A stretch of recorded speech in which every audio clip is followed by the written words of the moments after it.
राष्ट्र बैंकका गभर्नर महाप्रसाद अधिकारीज्यूले आर्थिक वर्ष 2079-80 को लागि मोनिटरी पोलिसी यानि मौद्रिक नीति सार्वजनिक गरिसक्नु भएको छ। उक्त मौद्रिक नीतिमा के कस्तो महत्त्वपूर्ण विषयहरू समावेश गरियो त्यो विषयमा रहेर हामीले आजको भिडियो तयार पारेका छौँ। यदि तपाईँ लोकसेवाको विद्यार्थी हुनुहुन्छ, ब्याङ्किङ सेक्टरमा जबको लागि तयारी गर्दिराखेको विद्यार्थी हुनुहुन्छ अथवा विभिन्न व्यवसायसँग आबद्ध रहेर काम गरिरहनु भएको छ भने पनि तपाईँलाई यो भिडियोमा रहेका जानकारीहरू एकदमै उपलब्धिपूर्णमूलक अथवा चाहिँ जानकारीमूलक हुन सक्छन् भन्ने अपेक्षा राखेका छौँ। कृपया भिडियो पुरै हेर्नुहोला। ल आउनुहोस् सुरु गरौँ।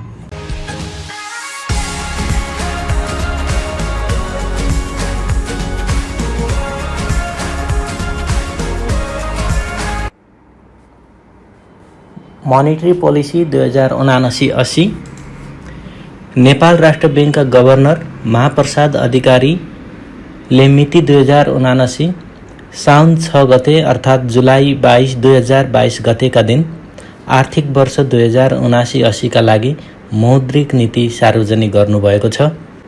यो वर्षको मौद्रिक नीतिको मुख्य उद्देश्य आर्थिक स्थायित्व र अर्थतन्त्रको दिगो विकासको निम्ति मूल्य र शोधनान्तर स्थिरता कायम गर्नका लागि आवश्यक मौद्रिक तथा विदेशी विनिमय नीति निर्माण गरी सोको व्यवस्थापन गर्ने रहेको छ। मौद्रिक नीतिमा रहेका मुख्य विषयवस्तुहरूलाई बुदागत रूपमा यसरी स्पष्ट पार्न सकिन्छ। Major highlights of monetary policy 2079-80 मुद्रास्फीतिलाई 7% भित्र कायम राख्ने गरी मोनिटरी पोलिसीले लक्ष्य लिएको छ। 8% को आर्थिक वृद्धि दर हासिल गर्ने किसिमको मोनिटरी पोलिसीले लक्ष्य लिएको छ। 7 महिनासम्मको वस्तु तथा सेवा आयात धान्न सक्ने विदेशी विनिमय सञ्चिति कायम राख्दै माग पक्षबाट मूल्यमा चाप पर्न नदिई लक्षित आर्थिक वृद्धि हासिल गर्ने अर्थात् 7 महिनासम्मको चाहिँ विदेशी विनिमय सञ्चिति गर्ने किसिमको मोनिटरी पोलिसीले व्यवस्था गरेको छ। गत वर्ष पनि सो व्यवस्था नै थियो। यसै गरेर बैंक दरलाई 8.5%, नीतिगत दरलाई 7% र निक्षेप सङ्कलन दरलाई 5.5% कायम गरिएको छ। बैंक तथा वित्तीय संस्थाले कायम गर्नुपर्ने अनिवार्य नगद अनुपात कम्पलसरी क्यास रेसियोलाई 2079 भदौ 1 गतेदेखि लागू हुने गरी 1% बिन्दुले वृद्धि गरी 4% पुर्याइनेछ। कम्पलसरी क्यास रिजर्भमा चाहिँ अब 4% पैसा 4% रकम राष्ट्र बैंकमा डिपोजिट गर्नुपर्ने प्रावधान मोनिटरी पोलिसीले ल्याएको छ। यसभन्दा अगाडि सीसीआर भनेको 3% थियो, यो पटक चाहिँ 1%ले बढेको छ।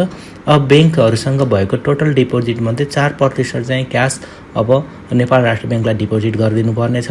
अर्थात् लिक्विडिटी थोरै अब राष्ट्र बैंकसँग जाने भयो भन्ने कुरा यो पोइन्टबाट बुझ्न सकिन्छ। यसै गरेर बैंक तथा वित्तीय संस्थाहरूले कायम गर्नुपर्ने वैधानिक तरलता अनुपातलाई वृद्धि गरी 2079 पुस मसान्तसम्ममा वाणिज्य बैंकहरूले 12%, विकास बैंक र वित्त कम्पनीहरूले 10% पुर्याउनु पर्ने व्यवस्था गरिनेछ भनेर मोनिटरी पोलिसीमा बनेको छ। यसको अर्थ वैधानिक तरलता अनुपात एसएसआर भनेर जसलाई सर्टकरीमा भन्ने गरिन्थ्यो। गत वर्ष यो वाणिज्य बैंकहरूको केसमा 10%, विकास बैंकको केसमा 8% र वित्त कम्पनीहरूको केसमा 7% थियो भने अहिले चाहिँ वाणिज्य बैंकहरूलाई 12% र विकास तथा वित्त बैंकहरूलाई चाहिँ 10% पुर्याइएको छ। एसएसआरमा चाहिँ सीसीआर प्लस बैंकहरूले लगानी गरेको गोल्डको पैसा, बैंकहरूको भल्टमा भएको पैसा र उनीहरूले गभर्नमेन्ट सेक्युरिटिजहरूमा चाहिँ इन्भेस्टमेन्ट गरेको पैसा नै यो वैधानिक तरलता अनुपातभित्र पर्ने गर्दछ। यसको अर्थ पनि के हुन्छ त भने अलिकति अब मनी ल्यान्डिङको अमाउन्ट चाहिँ घट्न पनि सक्छ, थोरै चाहिँ असर गर्छ यसले। यस्तै गरेर कोभिड-19 महामारीका कारण आर्थिक वर्ष 2076-77बाट स्थगन गरिएको काउन्टर साइक्लिकल क्यापिटल बफरको व्यवस्थालाई 2080 साउनदेखि कार्यान्वयनमा ल्याउन आवश्यक व्यवस्था मिलाइनेछ भनेर भनेको छ। गत वर्ष पनि त्यसलाई 1 वर्ष सारेको थियो भने यो पटक पनि अझै 1 वर्ष चाहिँ यसलाई पोस्टपोन गरेको छ। यसै गरेर वाणिज्य बैंक र लघु वित्तीय संस्थाहरू एक आपसमा आफ्नै वर्गभित्र गाभिए वा प्राप्तिमा गई 2079 पुस मसान्तभित्र एकीकृत कारोबार सञ्चालन गरेमा मात्र यस ब्याङ्कबाट प्रदान हुँदै आएको मर्जर तथा प्राप्ति सम्बन्धी छुट तथा सुविधा उपलब्ध हुने व्यवस्था मिलाइनेछ भनेर भनेको छ। यसमा छुट अन्तर्गत विभिन्न ट्याक्स कन्सेसनदेखि लिएर अन्य सुविधाहरू पनि यसमा छन्। खास गरेर अब वाणिज्य ब्याङ्क र लघु वित्तहरूलाई मर्जरमा जाने प्रोत्साहन हेतु यो व्यवस्था यस मोनिटरी पोलिसीले गरेको पाइन्छ। यसै गरेर ब्याङ्क तथा वित्तीय संस्थाले जारी गरेको ऋणपत्रलाई कर्जा निक्षेप अनुपात प्रयोजनका लागि स्रोतको रूपमा गणना गरिरहेकोमा त्यस्तो गणना गर्न सकिने अवधि 2079 असार मसान्तसम्म रहने व्यवस्था मिलाइनेछ। यानि कि ब्याङ्कहरूले जारी गरेको जुन ऋणपत्रहरू छ उनीहरूले अब आफ्नो सिडी रेसियो क्यालकुलेट गर्दाखेरि चाहिँ निक्षेपको रूपमा चाहिँ उनीहरूले गणना गर्न पाउँछ। यसै गरेर ब्याङ्क तथा वित्तीय संस्थाले कर्जाको लागि सुरक्षण राखिएको सम्पत्तिको बिमा गराउँदा बिमा दाबीले कर्जा रकम खाम्ने गरी बिमा गराउनु पर्ने व्यवस्था गरिनेछ भनेर भनेको छ।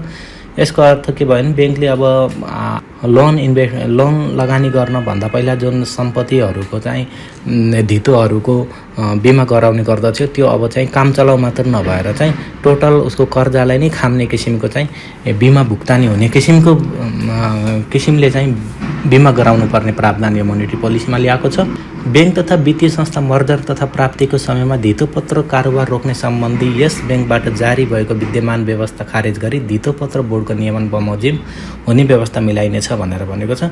अब जुन मर्जर तथा प्राप्तिमा कुनै पनि ब्याङ्क लघुवित्तहरू गइसकेपछि उनीहरूको धेरै समयसम्म चाहिँ मर्जरबाट कम्प्लिट भइसकेपछि कारोबार नहुने अवधिसम्म चाहिँ उनीहरूको सेयर धितो बजारमा चाहिँ कारोबार गर्न नपाउने रोका रहिराख्ने जुन एउटा समस्या थियो यो समस्यालाई चाहिँ अब राष्ट्र ब्याङ्कले आफ्नो तर्फबाट चाहिँ हल गरिदिएको छ भने अब धितोपत्र बोर्ड अनुसार नै उक्त कारोबार रोका हुने नहुने कति समय हुने भन्ने चाहिँ अब व्यवस्था हुने भयो।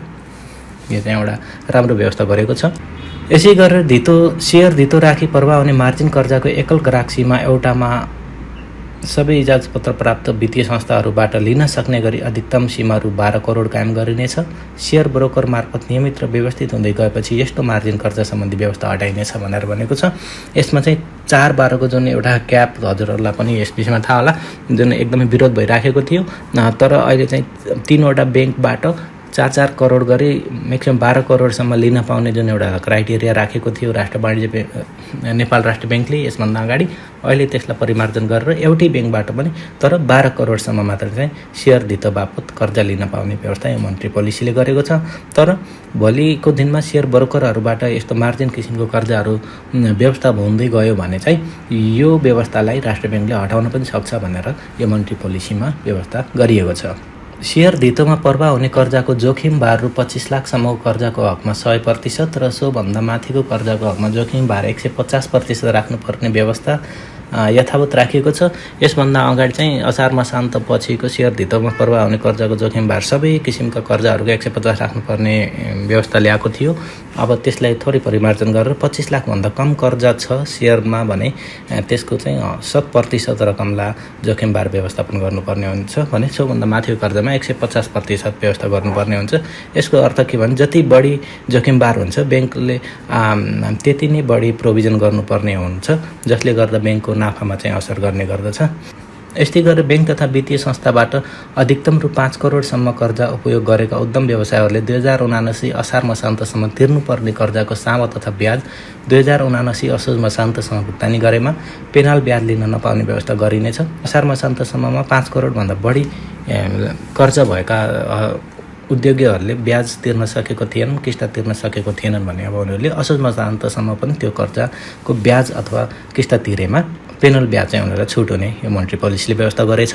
यस्तै गरेर ब्याङ्क तथा वित्तीय संस्थाले घर जग्गा धितो राखे निश्चित प्रयोजन नखोलेका नयाँ अधिविकर्ष कर्जा, धितो कर्जा, सम्पत्ति कर्जा, व्यक्तिगत आवधिक कर्जा प्रवाह गर्दा कर्जा र सोको धितो सुरक्षणको फेयर मार्केट भ्यालु बीचको अनुपात काठमाडौँ उपत्यकाभित्र बढीमा 30% र अन्य स्थानको हकमा बढीमा 40%सम्म कायम गर्नुपर्ने व्यवस्था गरिनेछ भनेर भनेको छ। मलाई लाग्छ यसभन्दा अगाडि चाहिँ प्र्याक्टिसमा 50% को क्राइटेरिया थियो, तर अब चाहिँ जस्तो तपाईँले कुनै पनि आफ्नो सम्पत्ति धितोमा राखेर लोन लिन खोज्नुभयो भने त्यसको अब काठमाडौँ उपत्यकाभित्र हुनुहुन्छ भने त्यसको मात्र 30% तपाईँले लोन ब्याङ्कबाट पाउनुहुन्छ भने काठमाडौँ बाहिरको हकमा चाहिँ 40% सम्म चाहिँ तपाईँले लोन पाउनुहुनेछ। अब ब्याङ्क धितो कर्जामा चाहिँ लोन खुसीमा चाहिँ घट्ने भयो, तपाईँले धेरै धितो राखेर थोरै कर्जा मात्रै पाउनुहुने भयो। यसले गर्दाखेरि थोरै मार्केटमा समग्रमा मोनेटरी पोलिसीलाई अध्ययन गर्ने हो भने खास गरेर उत्पादनशील क्षेत्रमा नै कर्जा जाओस्, पैसा चाहिँ युज होस् भन्ने किसिमको चाहिँ एनआरबीले एउटा अब्जेक्टिभ लिएको जस्तो मैले पाउँछु। तसर्थ ठुलो कर्जा सीमित व्यक्तिहरूको हातमा भन्दा ठुलो कर्जा चाहिँ सानो व्यक्तिहरूको, धेरै सानो व्यक्तिहरूको हातमा जाओस् भन्ने किसिमको पनि नीति यो मोनेटरी पोलिसीले लिएको जस्तो मैले पाएको छु। यसरी साथीहरू, तपाईँले मोनेटरी पोलिसीको बारेमा केही भए पनि जानकारी पाउनुभयो होला भन्ने आशाका साथ यो भिडियोलाई यहीँ अन्त गर्न चाहन्छु। नमस्ते।